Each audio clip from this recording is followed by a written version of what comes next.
नमस्कार, जिल्हा परिषद केंद्रीय प्राथमिक शाळा येथील विद्यार्थी. आज आम्ही तुम्हाला वनस्पतीविषयी माहिती सांगणार आहोत. सजीव सृष्टी. तर सजीव म्हणजे लिव्हिंग थिंग्स, आणि लिव्हिंग थिंग्समध्ये वनस्पतीसुद्धा आढळतात. प्रत्येक वनस्पतीचे पाने वेगवेगळ्या आकाराचे किंवा रंगाचे असू शकतात, आणि वेगवेगळे फुलं पण त्यांना लागतात. फुलं पाहिल्यानंतर मला खूप आनंद होतो. झाडे लावा, झाडे जगवा अशी एक म्हण आहे, पण आमच्या ग्राउंडमध्ये खूप सारे फुलं आणि पानं आहेत. आमच्या शाळेच्या ग्राउंडमध्ये खूप सारी झाडं आहेत. काहींची पाने छोटी आहे,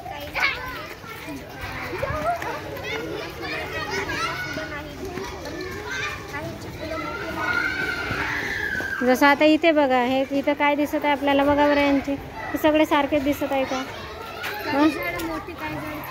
हां, काही झाडं छोटे आहे, काही मोठे आहे. जसं आता या काही झाडांना फुलं येतात, काही नाही येत.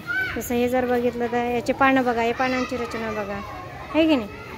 तर अशा हां, त्यानंतर या पानांची रचना बघा. तर अशा पद्धतीनं त्यानंतर इकडे हे पण बघा, छोटे छोटे जे आपण दाखवलेले आहे, आणि वेगवेगळ्या प्रकारचे असतात. रंग वेगळे आहेत काहींचे. हां, अजून काही झाडांना फुलं येतात. हां, अजून झाडाच्या पानाची रचना वेगवेगळी. पुन्हा अजून काही वनस्पती खूप कमी काळच टिकतात, म्हणजे 1 वर्षाच्या आतच आहे ना. काही झाडं खूप वर्ष टिकतात. हां, अजून